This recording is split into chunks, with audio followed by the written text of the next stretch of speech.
Bunch of people in. We'll get started. I know we have a lot of really, really good conversation to happen. So thank you everyone for joining today.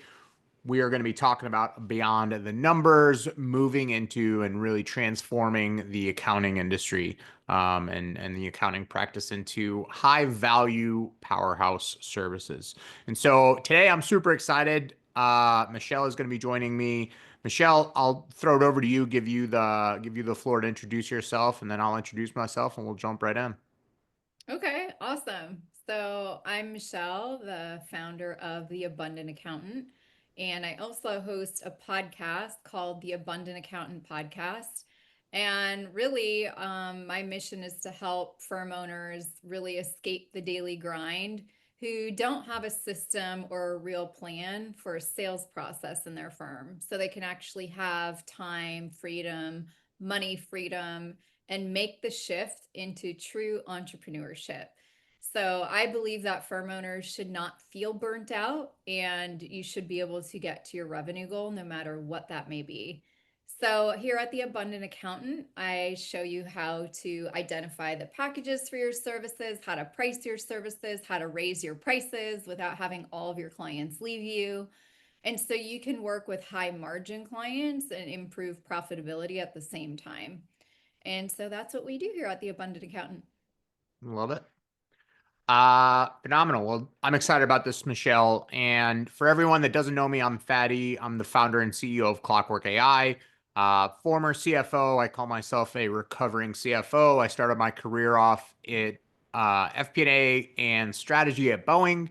After Boeing, I went into oil and gas consulting. After that, I ran an outsourced CFO firm that was formed literally out of demand because there was very, very little, you know, quality happening for the companies that needed it to happen. And so that's where my outsourced CFO was started. And then Clockwork was born simply because I could not find a quality FP&A app to do my outsourced CFO work. So just keep getting pulled into different areas. So that's where Clockwork came from. I'm super excited about this. So today, what Yeah. we're discussing, it really, and for everyone in the audience, and it's very informal. Any questions you guys have, literally just throw them in the chat.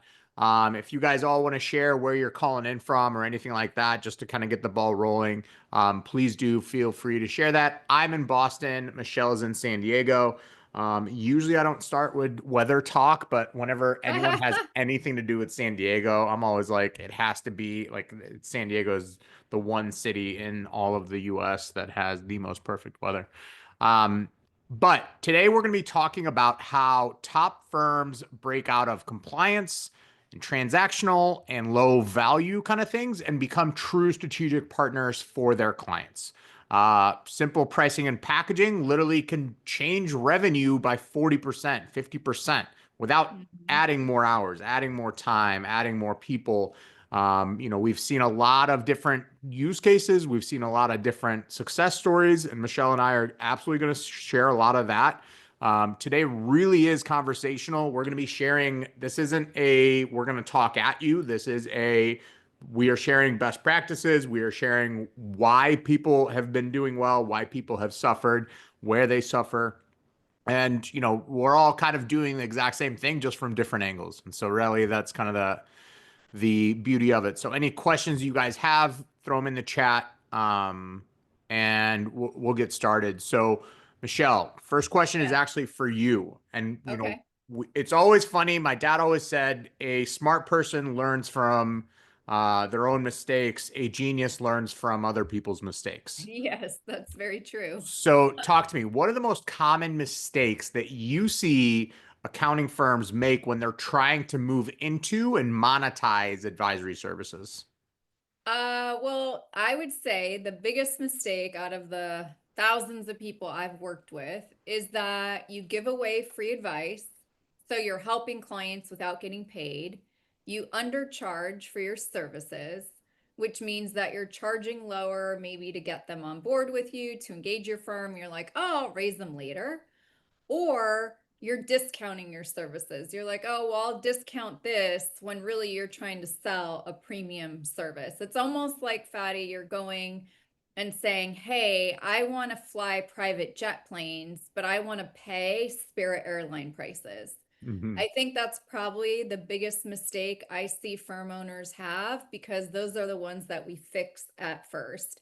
So if you are having a sales call and then you realize that you gave away free advice, or you realize that you undercharged, or you realized you gave a discount, and you feel like you're always caving in on price, you're not alone. I Hmm. would say that's the majority of the industry. And I think as firm owners, you have incredible technical knowledge and technical skills. And there's probably other CFOs here. And, but the problem is you have zero structure around your sales process. You don't have any boundaries. There's no, you have a process to get the work done for your clients, but then you have nothing that tells you what to do from the time you meet the client to what to say to the client, how to follow up with the client. And that's all the sales process. And what I've found, Fatty, is that it's cost most firm owners thousands of dollars on a monthly basis, on an annual basis. Hmm. So, as an industry and as a firm owner, if you want to still be owning your firm, we have to shift from giving away our time and actually commanding our value. Hmm. And we can do that without being salesy, without being pushy, without being aggressive. It's just that we need to know as firm owners what's our sales process and what are those words we need to say so we don't freeze up and undercharge, give away our free knowledge and our free advice, and then wonder how come we have so much work but so little money in our bank account. Yeah. We feel like we're working for free. And so Yeah. that's what I'm really here to put a stop to, because I was talking to one of my colleagues and she goes, this is like the uh, overworking and under earning epidemic. And I was like, Yeah. yeah, it's like a disease that we have to fix and eradicate. And we can do that one firm owner at a time, because once all of us stop undercharging, and us, I'm saying if I were a firm owner, but I'm not, and once we stop giving away free advice, this is our inventory. Our businesses and our firms, we don't have shelves of goods, we don't have shelves of food, we don't have physical inventory. We actually have inventory that's in our head.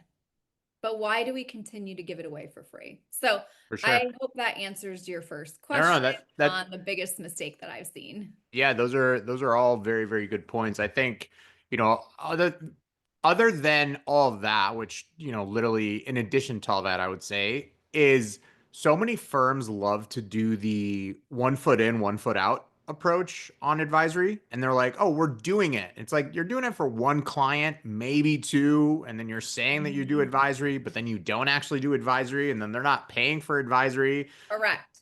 And that's legitimately probably the most common mistake that I've come across and continue. And it's the uh it's the perception of doing more, but then they don't have the perception that they can do more and offer more, because you Yep. have the imposter syndrome, especially when it comes to advisory services, of like, why would someone pay me all that money to give them? And I'm just the accountant, or I'm just the Right. numbers person.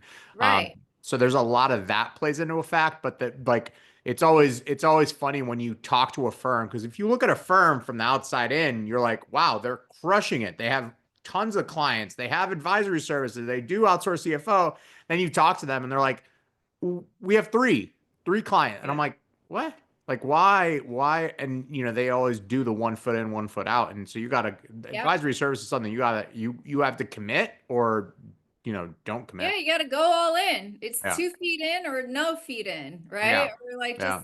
continue to do compliance work, or it's just it has to change. But maybe Fatty, you can share, like, how does the firm owner figure out who is an ideal candidate for advisory? So what if Yeah. they're like, yeah, I've been, doing what Michelle's just said. I've been undercharging. I've been giving away shit for free. Yeah.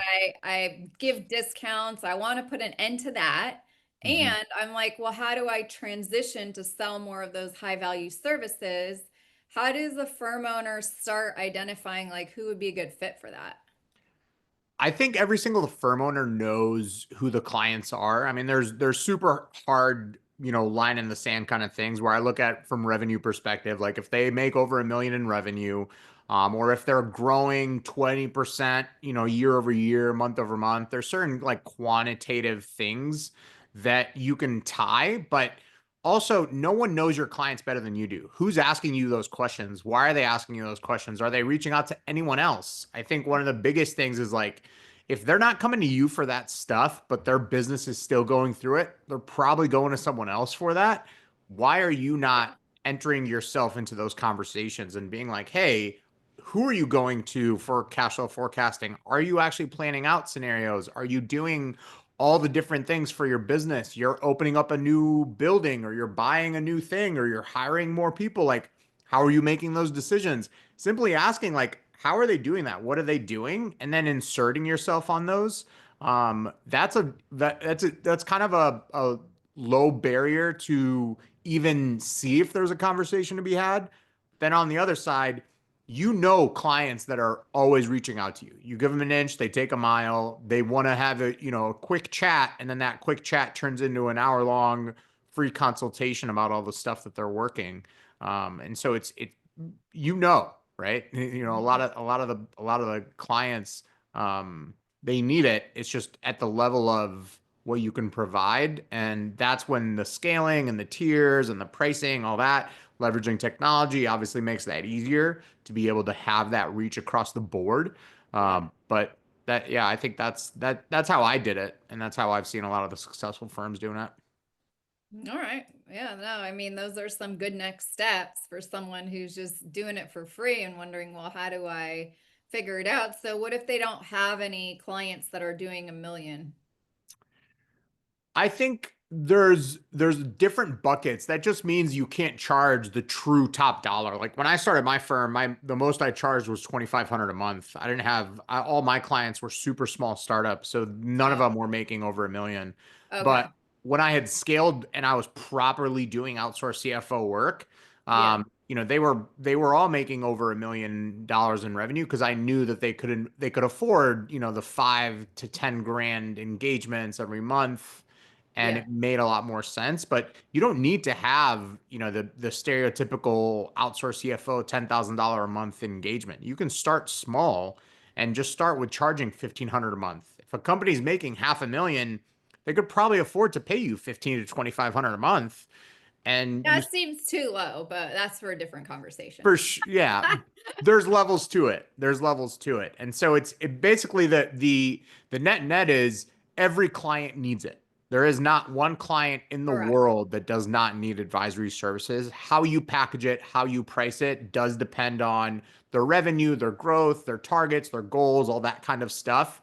And that usually drives where you can kind of build your firm. And if you're a low volume, high value firm, your fees have to be higher. If you're a Yeah. high volume, low value, that's not bad. You just have to be able to leverage technology to make sure you're not turning yourself from having 10 bosses to 50 bosses, because every one of your clients is going to have demands. Totally. Yeah. Yeah. No, that's for sure. That's very helpful. And I think that's probably like one of the biggest questions is like, well, how do I get these clients and how do I identify who would be a good fit, who's already on my roster? And then it's like, okay, well, now how do I sell premium advisory services? Yeah. How is Well, someone gonna pay me, when they've been paying me 300 a month, now you're telling me to go 1,500, 2,500 a month. That's yeah. kind of a shocker for the firm owner too.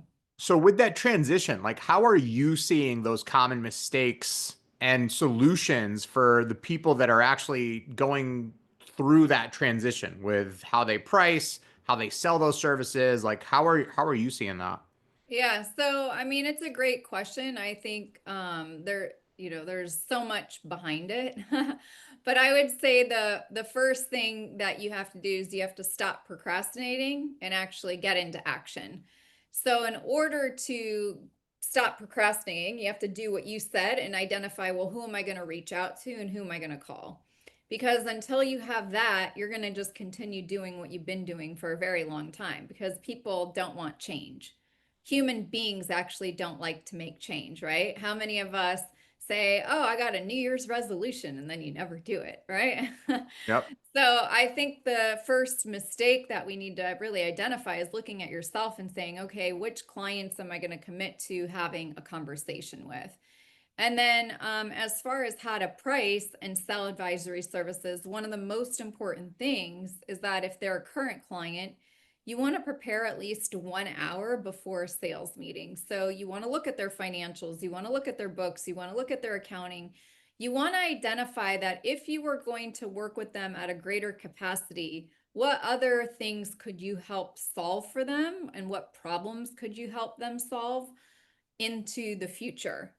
So right now you might be so Fady, like when an accounting firm is looking at their client roster, they're typically just doing monthly accounting or bookkeeping, right? Mm-hmm. Okay. So you're looking at just the general stuff. You're not looking at preventative stuff, future planning, all the things. You're looking at it from like maybe 90 degrees of a pizza pie, right? And then we're looking at, if you're doing advisory, you're looking at a full 360.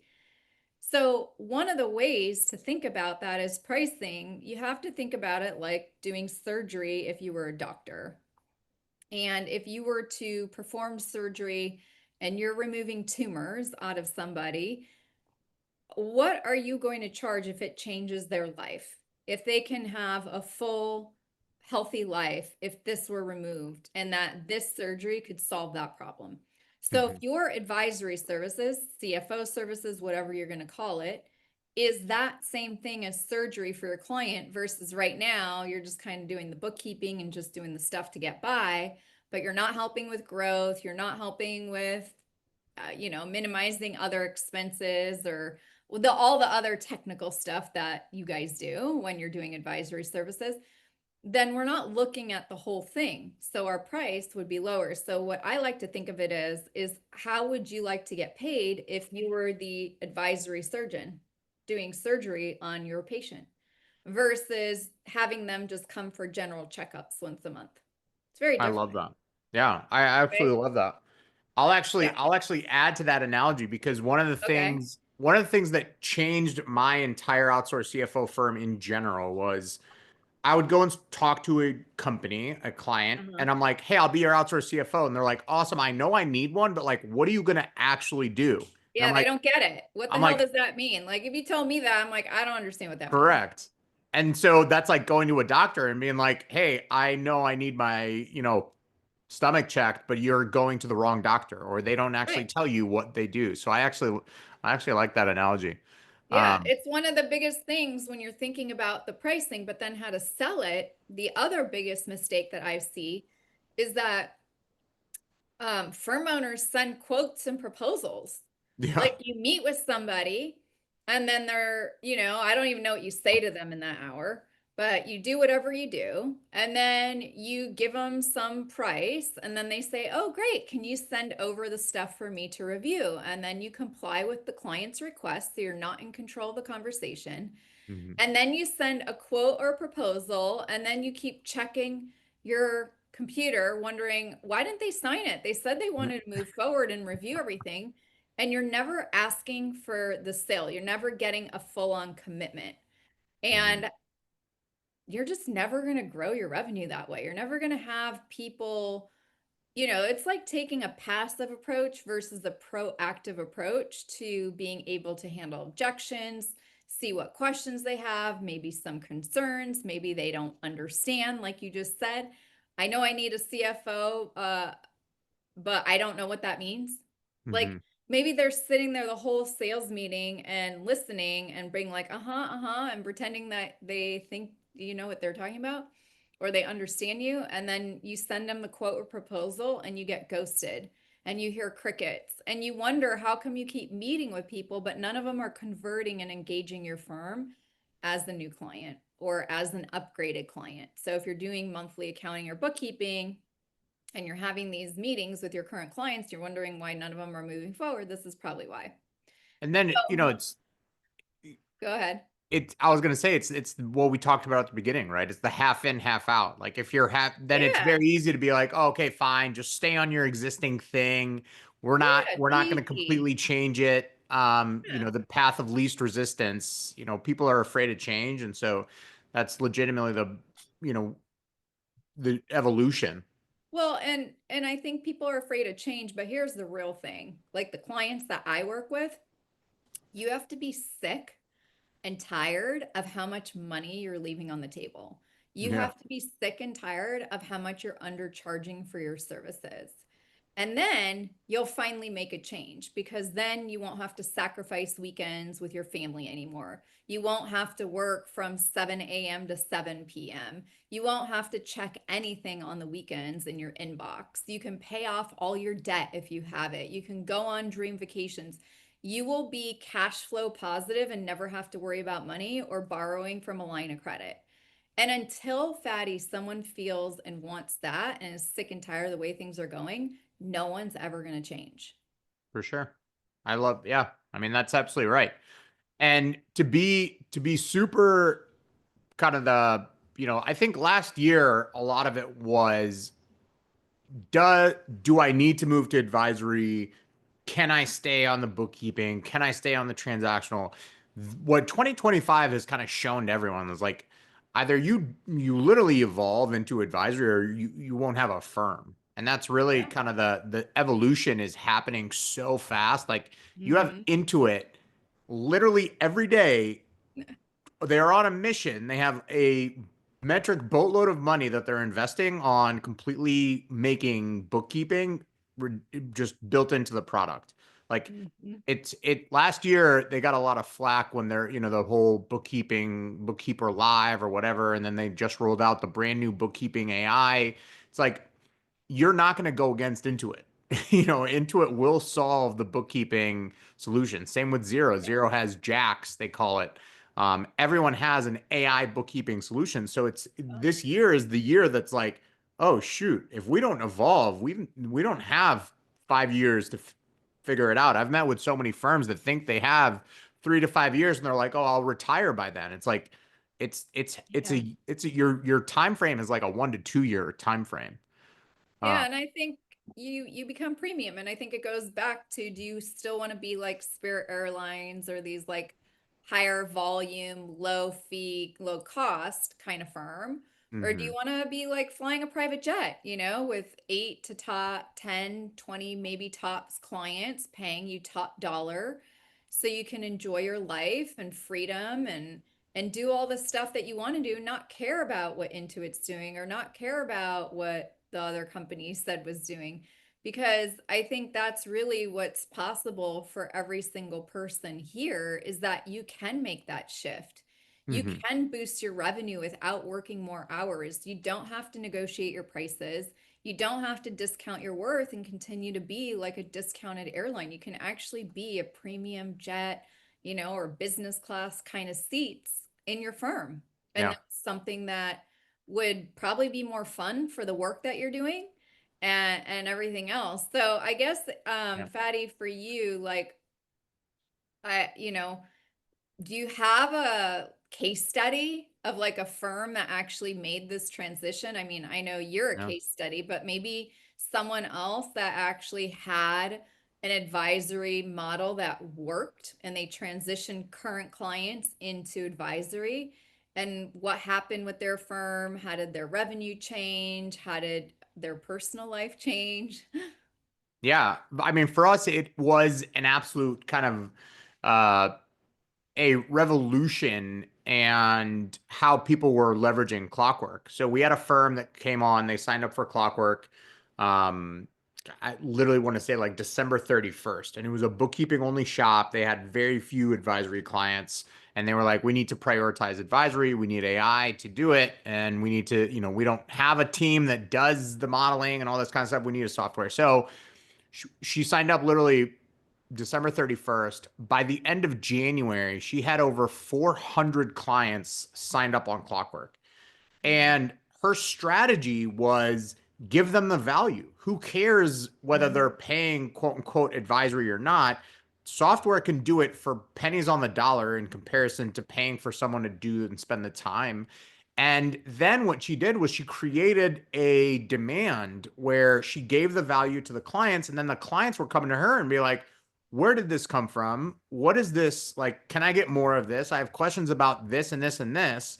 And then she's like, great, these are my three advisory tiers. Sign up for, gold, bronze, or silver, whichever one you want.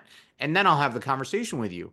And so overnight, she seemingly turned her entire bookkeeping, quote unquote, practice into an advisory firm where now all those clients that wanted more, they got more. And Yeah. then the clients that didn't even they didn't know they needed more, they got more, and then they came and asked for more. That was revolutionary. Wow. Yeah, no, and I think it is. So, when you think about this example, what would you share with a firm owner who's listening right now that wants to have a revolutionary experience just like that and make this transition? The biggest thing is like for especially this I mean, she was all in on the future. She's like, I'm done. Like the mind Mm-hmm. is made up. We are going all in. You either go all in or you don't. So you have to put the history in the past and go all in on the future and Yeah. deal with kind of what's here. Like it Yeah, is what you it is. 100%. You have to commit. I mean, you have to commit. There's no firm that's doing kind of a little bit and a little bit that we've seen really, really completely Yeah. change the trajectory of their clients. And like the clients need it, right? Like I said, every client needs advisory. It's really your job, our job as professionals to be able to deliver what they need, what they're asking for. Mhm. Um, and Michelle, I'm curious. I saw this question from Josh come in while you were talking about the Oh, pricing and okay. packaging. Josh said we have a handful of accounts between 25 and 10 grand a month. I feel good Hmm. about selling fractional CFO to those accounts. The Yep. bulk of my clients are paying 1,000 to 2,500 for CAS. I have my own opinion on that, but I'll reserve it. How would you package a services or a deliverable that would be appealing to them from a price perspective and not overcommit us to wide open scope advisory? Okay. What's cast mean? Client advisory services. Oh, okay. Got it. That's So, why huh? I was gonna say that's why I have an opinion on that, but I'll let you tackle it first and then I I'll go. mean, I'm not even gonna tackle it from what you're selling services, Josh. I'm gonna tackle it back from what I was talking to you about earlier. It's not about the service or your package name that people buy. People buy a solution to a problem. So if you can identify 5 to 10 where you're like, wow, okay, this really solves this person's problem. It eliminates the money tumors in their business, the future tumors, whatever. Because and tell me if I'm wrong, Fady, but if you're doing client advisory service and then you're going to go to fractional CFO, client advisory is maybe doing like a 90-degree piece of a pizza, right? Where fractional CFO, you're going to be looking at everything in total. So 100% of a pizza. You're doing a full 360 holistic view, right? Mm-hmm. Is that correct? Okay. Yep, So yep. if that's the case, it's the same thing as someone who is going for a regular checkup to the doctor every single month versus someone who's like, okay, I want to be good forever. I'm willing to go and do this surgery with the top doctor. Maybe you flew to the special doctor in some other state because it's going to get the end result. So Mhm. when you think about sales, and this is for everybody, sales is about a problem. So, for example, let's say one of you want to come to me because you want to work less and earn more money. Okay. And you want to stop trading your time for dollars. So, Josh, you're not doing that, but there's a lot of people here that are charging hourly or charging really low rates.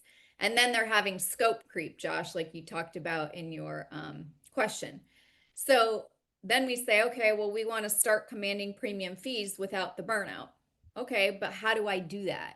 That's a problem, and that's a problem that I help solve because I help you solve it so you're not getting documents late, you're not having people haggle over price, you're not having people ask you for discounts. You're able to boost your revenue without working more hours not discounting, not negotiating a price, and never discounting your worth. But so many firm owners, Josh, come to me and say, well, how do you do that? Well, I perform surgery. We will have a surgical experience together, per se. So when you think about your fractional CFO services, how are you having a surgical experience with your current client or a new prospect?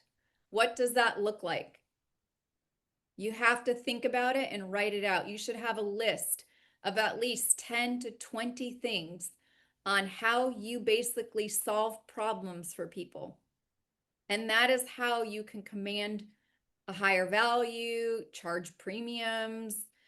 It's the thing that will set you apart from any other firm owner here. And that's the exact same way that you can gain financial freedom.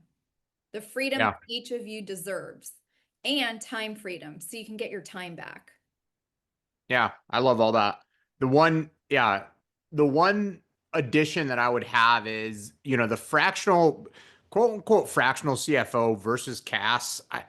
Very, very few companies in the world actually need quote unquote fractional CFOs. This is a soapbox that I will absolutely Yeah, I can't um speak to that, so go get for it. I will absolutely get on maybe for another time. But if you have CAS clients and you're actually doing client advisory services, you have to have a deliverable. Every company needs metrics. Every company needs dashboards. Every company needs a cash flow forecast. I don't care how good or bad, those three things every company needs.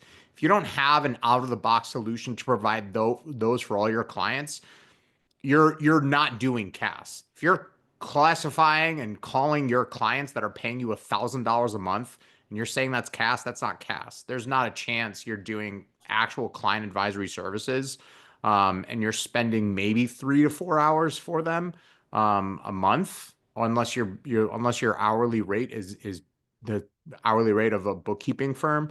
Um, there's not a chance. So standardizing those offerings, standardizing delivery, having a three-tiered pricing model of silver, bronze, silver, gold in whatever nomenclature you want, just having a three-tiered approach that says the bottom tier is this bucket and that's the range, the middle tier is this bucket, that's the range, top tier, same exact thing, but very clear deliverables. Like you're getting insights, you're getting an actual update on scenario planning, you're getting industry benchmarking, you're getting certain things like however you want to deliver to your firm. But if you have a range literally from $1,000 to $10,000 for clients, there's nothing standardized about that entire thing. And then like, how are you supposed to manage your own workforce? How are you supposed to manage when you can upsell a client? How are you supposed to manage the deliverable of those clients? So there's so many different things that are packed into that question. CAS is absolutely like the minimum that I would ever charge anyone for CAS is 2,500 a month, and then it just scales up from there to north of 10 to 15,000 a month. But CAS, outsource CFO, fractional CFO, it's all the same thing. There should be no segregation between the nomenclature of that, but standardizing that offering is how you turn all those $1,000 a month clients, because I promise you, you're not, you're one, those clients are misguided on what CAS actually is. If they think that they're paying $1,000 for CAS and they're not getting the value, or two, the firm itself is misguided. So one of those two things, but being able to actually provide that value for the clients is what's going to be able to allow them to grow. And even if a client's not making that $1 million revenue, like it's your job as the money person to identify how they can. If that's a goal for them, if they want to increase revenue, why are we here, right? We're here to be growth levers, not cost centers for all of our clients. Mhm. Yeah. And So Josh, I don't know if that answered your question, but it's just important to think about when you guys hear the word value and charging high premiums for the value you provide, just equate value to the problems you solve. The bigger the problem you solve, the more you can charge. Why do you think top surgeons who are saving people's lives are getting paid top dollar? Or if you look at like nurses, an anesthesiologist nurse is a top paid nurse out of any kind. because they're keeping people alive all the time. Michelle, I gotta know, what's your tie to the medical field? Where's the I don't analogies have on a the tie medical? to it. It's just, I I love believe it, by the way. everyone here should be paid like a top surgeon and a I top love it. doctor, and you're not. You Yeah. solve some of the biggest issues for people from a financial standpoint. If you own a tax firm, from a tax standpoint, or tax planning or resolution cases, like you get people out of deep messes from their financial poor health, or improve it. But you get paid like teachers, nothing against teachers, but it's like I talk to people who want to make a lot of money every day, and firm owners like I started my own firm, but I'm not making a lot of money. And Hmm. I get all these people that are haggling over price, and you know what? It's just not fun anymore. I'm not Hmm. profitable. I just want the life that I want, or maybe I should just go get a corporate job. Yeah. Like I Yeah. started this firm and I feel like I'm just stuck in a job. It's like, well, no top surgeon says any of those things. Yeah. That's Yeah. why I have no tie to it. Maybe No, because back when I was in college, I wanted to be a doctor. I don't know. I, Can't I tell you. I love it. I'm here for it 100%.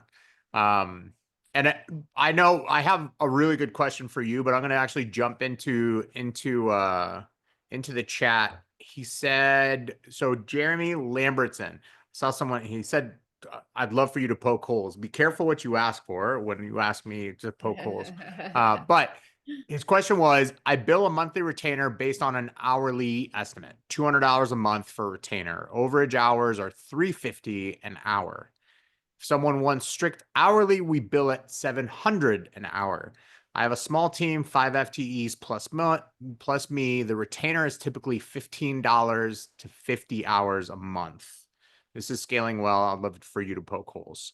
Um, what should I think about differently? My response is super simple. If you're coming back, and I know this because I did this exact same mistake. When I came up with my retainers, I was like, oh, I'll start doing this work will probably be 10 hours a month, and I'm going to bill out $200 an hour. So that means my retainer is going to be $2,000 a month, and that's what you're going to be at. But at the end of the day, it's no better than hourly billing because you're still selling your time for the retainer.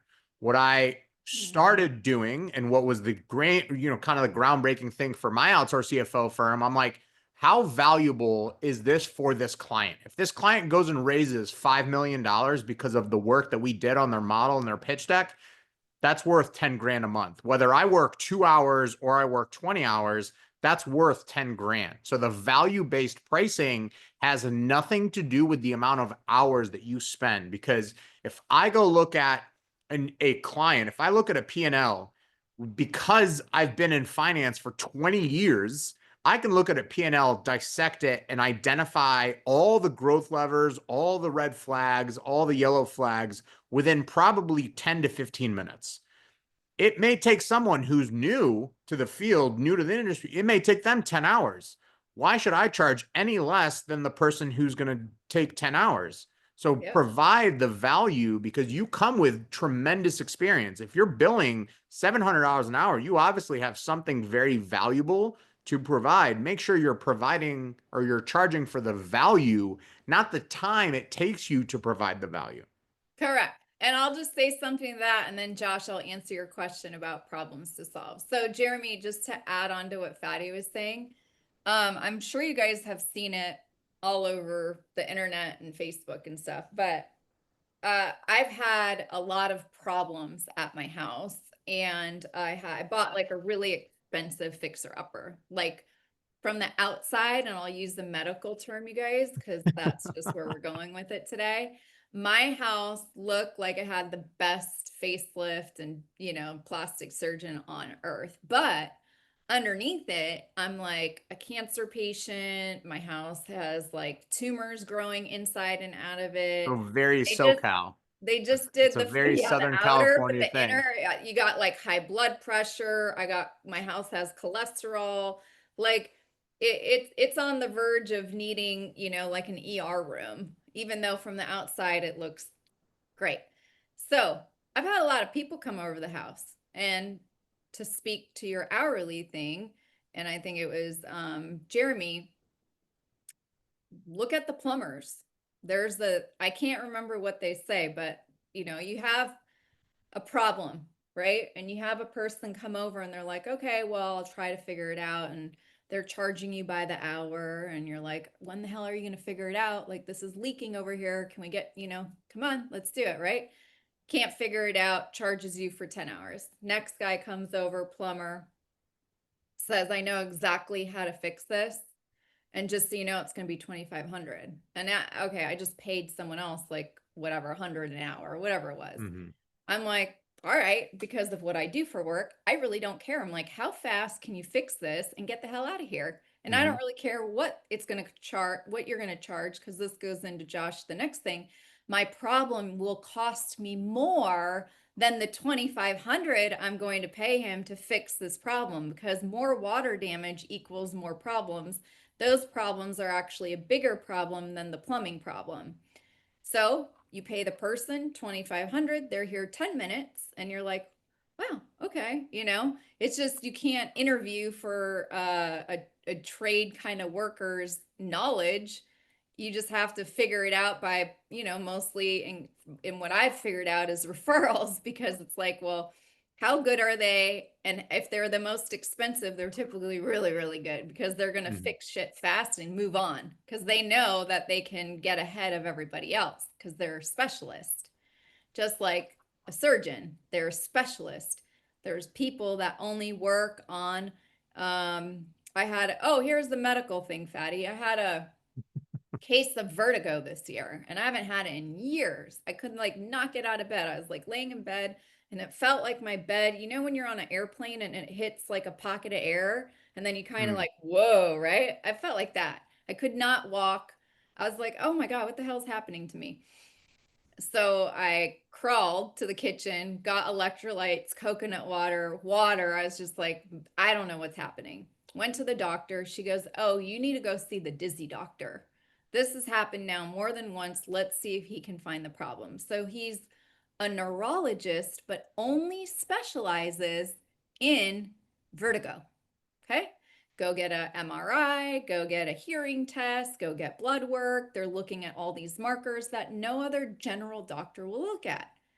So it took me like one appointment, even though with vertigo, it's weird because it just comes and goes. Like they can put you in this like space chair looking thing and try to fix the crystals in your ears. Then it sometimes just solves itself. In my case, it solved itself. But the way they executed the problem, they went strategically to a few different tests and said, until you get these tests, get them done in the next week and then we'll figure it out. They don't even waste their time. But how many of you guys waste your time without people getting you specific documents that you need or other stuff that you need? So that is my 2 cents to add to what you said about with Jeremy. But for Josh, when it comes to the problems that you solve, you put cash flow, 20 year-over-year growth, all that. That's actually not a problem. Those are actually things that they'll get if you can solve the problem. So let me explain to you guys what problems are, okay? And this is probably the hardest thing for any firm owner to wrap their head around. And then if you all want, you can go to the abundantcall.com and you can book a free strategy call with me and my team, which I think Erin's going to put in the chat, because then we can talk about your biggest revenue blockers, lay out a roadmap to exactly the problems you solve and how much you should be charging. So I recommend you go and schedule a phone call with me and my team. But the real problem is not what you think it is. It's not cash flow. So the question becomes, well, if I can solve cash flow, what would they be able to do? So I solve cash flow actually for one of my lovely clients. We'll just call her Barb right now. She had to go get a line of credit every single, I think it was January and February every year, just to make payroll because her cash flow sucked. Well, the problem was actually the amount of money she was wasting on interest on the line of credit and the stress of not having enough cash to be able to pay payroll. So it wasn't that I was fixing cash flow, I was actually solving her problem of stress, anxiety, anger. She was very angry in the beginning when I first met her, and how much money she wasted because she had to keep dipping into this line of credit and felt like she could never get herself out of it. That is the problem. That How'd you makes sense? charge Barb? Huh? How'd you charge Barb? Barb went through my 8 week sales mastery course. Okay. Yeah. So when you look at what, Because I don't charge like you guys do in a firm. It's a little different because yeah, yeah. I do a coaching program here at the Abundant Accountant. So you can understand and get to the real problems, but like really think about a full sales process for your firm. And it's the exact system that I've helped hundreds of firm owners use to double your revenue if you have AR, never have AR. But so So you the can like, problems, yeah. So the problems, like when Josh is asking, like the 20% year, like when you look at your client base as a whole, like across the board, Mhm, if there are common themes, absolutely drill into them. If you guys have chosen niching, Josh, I don't know if your cast clients, um, by the way, a huge nitpick, I would never call bookkeeping clients cast clients. Just, you know, never. yeah. But um if you're if you guys are niched, then every single one of those companies are probably going through the same stuff. Like if they have issues with AR, AP, accounts receivable, accounts payable, that's a massive, massive thing where, and you know, this is where things like Clockwork, if you have some sort of a software that Mhm. identifies this stuff for you, that's phenomenal. So it's the thing that's like, okay, you have a collections issue. You have a ton of revenue, but you're not actually collecting the cash on that. Taking your clients and saying, hey, did you guys know that these bills are overdue? Or these invoices are overdue. This is your aging. If even if you don't use Clockwork, it doesn't matter to me. Go into QBO, go into their QBO account or zero account, pull an AR aging report, go through that. Very simple stuff like that stuff, delivering that, being top of mind, being front and center for your clients on what matters to them, like revenue, keeping expenses down. Headcount is always a massive thing. Say, you know, literally every single one of the clients, their number one expense is salaries. How are they paying? They always have people that they're struggling on. Oh, should I be paying them? They're so expensive. They're not doing their job. They're not doing this. Or if this person leaves, I'm going to be screwed. How do I hedge this? Like letting your clients have those conversations with you, or even going to your clients and being like, hey, guys, you know, Clockwork integrates with the payroll. If you don't have access to their payroll provider, ask them like, what are you paying your people? Let's get a full access. Let's get a headcount plan. Let's look at your headcount. Can you forecast out new hires? Do you want to forecast out new hires? So having those kinds of things, every company needs cash. Every company has stuff on the people side. You hit those two things, you're talking the 5 to 10,000 clients all day, every day. Because if you save them 50 grand on a bad hire, that you literally just paid for yourself. And then you include all the revenue opportunities for making sure that resources are allocated correctly. Then you're irreplaceable advisor. So there's levels to it as you climb and as you go up with the kind of problems for your clients. But it really just depends on how you want to add that value for your clients and at what stage they're at. That's how I recommend all the firms that we partner with, and that's how I did it for my own firm. Yeah.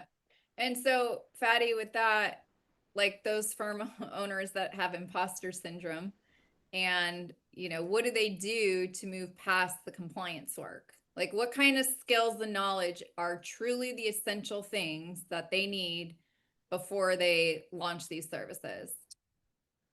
Really, the biggest thing is like start with the pricing and packaging that you think won't work. Like that's literally number one. Is a lot of times people, I've seen so many firms get spun around the axes simply because they're like, oh well, I just don't know what to charge, or I'll figure out what to charge them after I have all these conversations. And then Right. No. I have to put up a website. I have to make my marketing material. I have to pay all these people. I have to hire someone to go find me like, stop doing that. Just stop making excuses. Literally come up with 3 tiers, come up with the pricing. I don't care if it's $200 a month or 10,000 a month. Come up with 3 tiers, have very standardized deliverables on those three, and go and start selling it. That's the imposter syndrome is um stop making excuses to delay this. It's a very easy thing to be like, oh, well, I'll just do it after I do this, or I'll do it after I do this. And then Mhm. tax season comes, all of a sudden, everyone falls off the face of the earth. It's like, why do you think that happened? Probably because 95% of your books, or 95% of your book of business, are tax clients. They're not advisory or CAS. So you should probably set yourself up next year to not have that much of a pain or that much of a scramble where you're literally dead to the world from January till May while you're trying to do the taxes. Um, that's how I would think. So when you look at Michelle, like, what's your recommendation for structuring the advisory services, doing the pricing, doing all that kind of stuff for those Um, clients?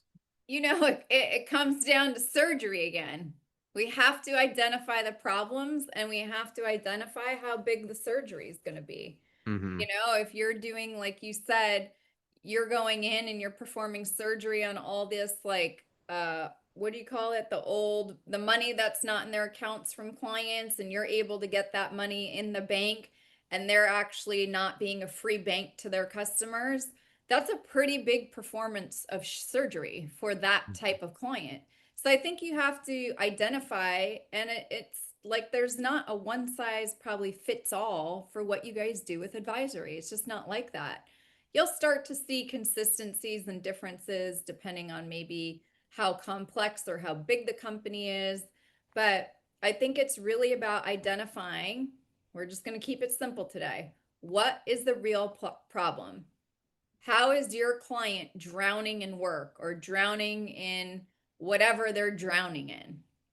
Right? Like some of Mm-hmm. you, if you do like tax or bookkeeping and you're dealing with like all the deadlines, you're drowning from long nights. You're drowning from endless emails.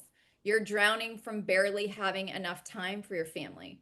You have to think about that for your clients, right? How are they feeling? I know a lot of firm owners that I work with, like Barb, when we first met, she was stressed, angry, exhausted, wondering if this is just how it's going to be. And then she's like, oh, Michelle, and I should really hire someone just to do all my sales because I hate that too. But now she wanted just to like sell most of her business and just go spend time with her husband. Now she's like, I actually like this. I need to find someone to actually do some of the client work. I just Yeah. want to keep meeting with clients, make the money, and then work part-time. I was like, oh, you don't want to retire anymore and just kind of get rid of the business? She said, no, I like this now. Yeah. So you have to really understand what are the problems, and that's how you're going to package. That's how you're going to price, because you have to have a system to convert these people into these advisory packages. That's the only Yeah. way you can maximize revenue. It's the only way you can get rid of the problems you all put in there with charging the retainers. You're not lawyers. Lawyers sometimes don't know what they're getting themselves into, right? So we, as firm owners, and if you're doing this advisory work, you kind of know what to expect. And once you perform enough surgeries, once you do this with enough clients, you're going to start to see repetition. And that's where maybe you can standardize maybe some of the packages. I'll say there is always a CYA on new clients. They cover your ass on new clients. Yes. I I would always talk never about it, Fatty, like a house. It's sign on a client until they sent me all three financial statements, gave yes. me access to the credit cards, and gave me access to their bank accounts. Yeah. Literally, I wouldn't even take it. I would have one strategy meeting with them, have a conversation, and then if they didn't send me all that stuff before I get them an actual, okay, I will charge you this much, and you have until literally today to tell me you want to go or you don't want to go. I Yeah. wouldn't even have that conversation because you can. I'll take it one step further, Fatty. I wouldn't even have a strategy meeting with them until you had it. My boyfriend has had one surgery and maybe has to have another one on his back. His orthopedic surgeon does not even meet with you unless you have an MRI, an x-ray, blood work, something from the cardiologist saying you're cool for surgery. You're done with pain management and you've attempted all the PT. Once you do all that, then you can go see the surgeon. So why, Michelle, if we're I going to think be, I think you get an honorary MD for how many medical thanks. metaphors. I'm just going to keep going because it just makes just sense for I think just a lot of. just just throw them. I love them. Yeah, I mean, are you guys resonating with this? Is this helping you understand how you solve problems and No, how to this is all see your great. firm differently? Yeah, this Because is that's what you have to do. So I would take it one step further, Fatty. You don't even have that strategic first initial meeting until you've reviewed all that stuff. So that's so. pretty much what I teach in my program too. No, I love that. I think there's levels to it. The reason I like doing the strategy meeting first is because I identify the pain within the first 5 minutes, and then I poke on that Done it a few pain. times. I poke on that pain for the next 55 minutes. So by the end of the meeting, they're like, please help us because Good. they're crying because I make them relive the pain over and over and over and That's over again. that's And then exactly how it should be done. yeah, Yeah. by the end of the call, they're like, I suck. Please come and help me.